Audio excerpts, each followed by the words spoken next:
Hello, welcome back.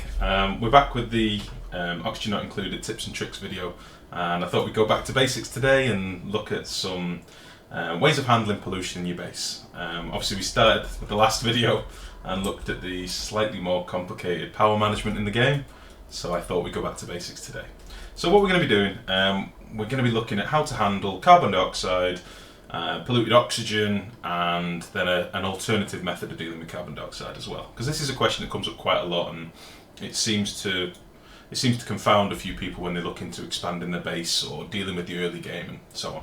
So anyway, what we've got here, we have 3 rooms that I've made, and we have carbon dioxide, polluted oxygen, and then another room with carbon dioxide. And ignore this for the moment, we'll come to this in a minute.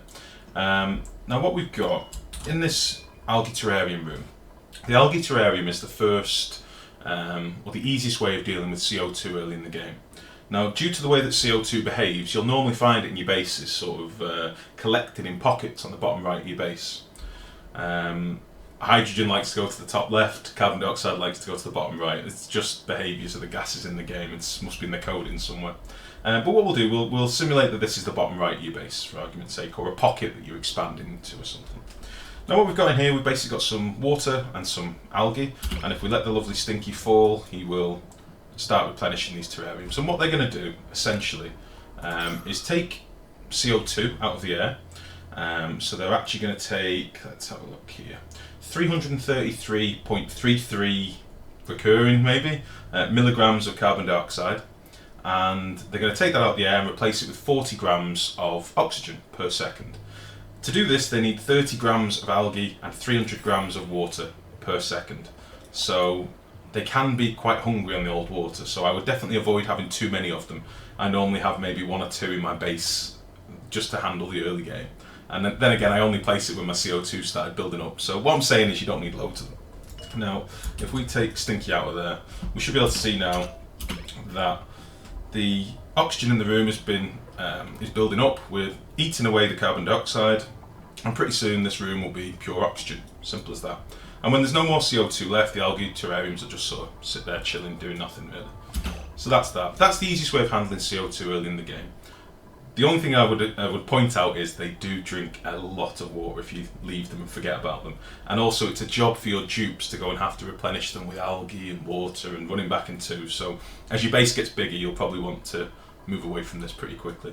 But anyway, that's the easy way of dealing with it. We'll look at the other way in a moment, but first let's have a look at the polluted oxygen, because this is the one that always plagues people when they dig into that big old slime biome or expand their base out into a very yellow, toxic, polluted area. Now the first thing I will address before we say anything else, polluted oxygen is perfectly breathable. It is no problem for your dupes to breathe. The only thing it will do, it will give them a slight stress increase. Other than that, it's absolutely fine. So don't be too scared of it. But if you do want to get rid of it, if you want your base to be lovely and blue and all pretty and nice, then you can get rid of it, no problem. Air deodorizers are the simplest way of doing it. Now, the perk of air deodorizers, or rather one of the features of them, is that they actually, if we look at the figures here again, they take 1,000 grams of filtration medium. Now, in this case, it's sand. Sand is currently the only filtration medium in the game. Whether they will add more later in the game, like porous rock or refined clay or something like that, I don't know. But for now, it's all about sand. Now, they'll take 1,000 grams per second of sand and get rid of 100 grams per second of polluted oxygen. And they replace that with 500 grams of clay per second and 50 grams of oxygen. Okay, so they take away 100 grams of polluted oxygen and leave you with 50 grams of oxygen. So they're essentially lowering the pressure in that area. Now, if you've got an area where you're trying to build, let's have a look up here, for example. So if you place down a vent in an area and you're trying to void some gas out of your base, and if you place down a vent that's in a heavily concentrated area, the message you're going to get straight away is gas vent overpressured. Okay. Well, in theory, if you got a room like this and you had your polluted oxygen inside of it, and you whack down some air deodorizers, they would lower the pressure in the room, meaning that you could start pumping in.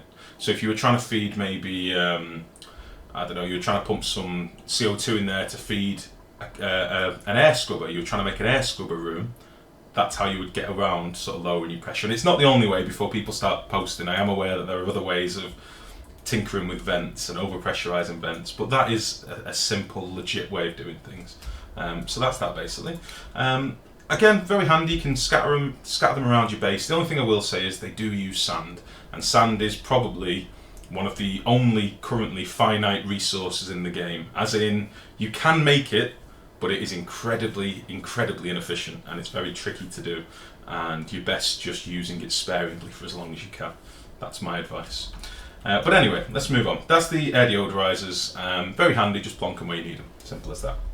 Now, the end setup for air scrubbers, and one that's becoming more and more popular at the moment due to the natural gas gens emitting carbon dioxide, is the air scrubber. Basically, you plonk it down, it runs on power, it needs a source of pure water, and it will emit polluted water. Okay, so it's like the terrarium. The only difference is it doesn't emit any oxygen.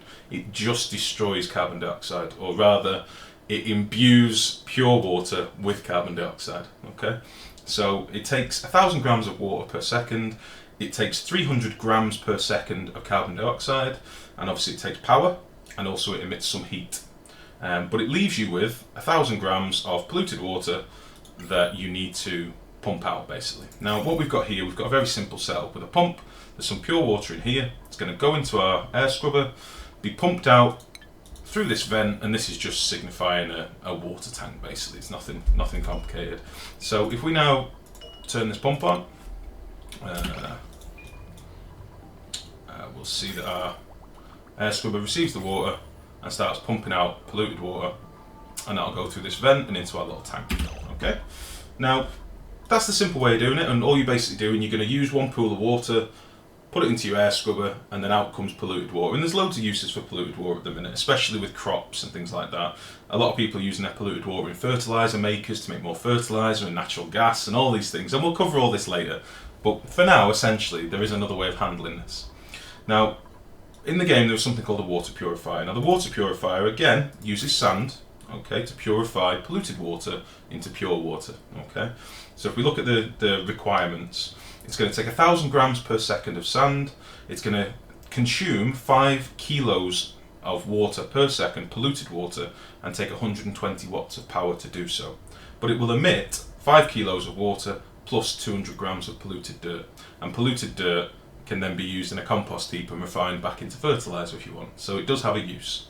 Now, water purifier, very simply, if we connect this up, so we'll take this pipe here and run it to there, and we'll take this pipe here and run it to there, and we'll turn this pump off for a second, and we'll just deconstruct, just get rid of these liquid pipes. There we go. So what we should have now is our polluted water going into our water purifier, which will then purify that water, send it through this pipe, and when this goes into the air scrubber a little bit, oh Jesus, used all that carbon dioxide, my goodness. If we put in, let's just put in a load of carbon dioxide. You'll see that as it's working, as long as it's got enough carbon dioxide nearby, it will process it, output polluted water, which then gets put into the water purifier, and it's essentially a closed loop. It'll just keep sustaining itself. The only problem with this setup, oh, sorry Ada, the only problem with this setup is it does generate heat, so you'll need to have an idea of how you're going to cool the room. So as you can see, this is already at 45 degrees, this is already at, 30 odd degrees, 33 degrees, so you'll need a method of cooling it. Now, a common way of doing it is with an atmospheric switch that will toggle it on and off when it gets to a certain pressure in the room and things like that, but again, we'll sort of cover the advanced setups later. But for now, that's 3 simple ways of dealing with carbon dioxide, polluted oxygen, and carbon dioxide again. This is probably the one that you'll transition to when you start getting more of a build-up of CO2, and also when your water starts getting a bit low if you've not managed to cap a geyser or something like that. But yeah, that's going to do us for part 2 of the video, guys. Any questions, please do ask in the comments. Any videos you would like to see, put them in the comments. I'm probably going to be back tomorrow with a quick video on planters, and maybe a video on this amazingly glorious tank of gas. But for me, that's it. Thank you very much for watching, and I hope it's helped you in some way. And again, if you'd like to keep track of me, keep track on Twitter or Twitch, or post me a comment on YouTube and I'll respond immediately. Thank you very much, guys. Take care. Bye bye.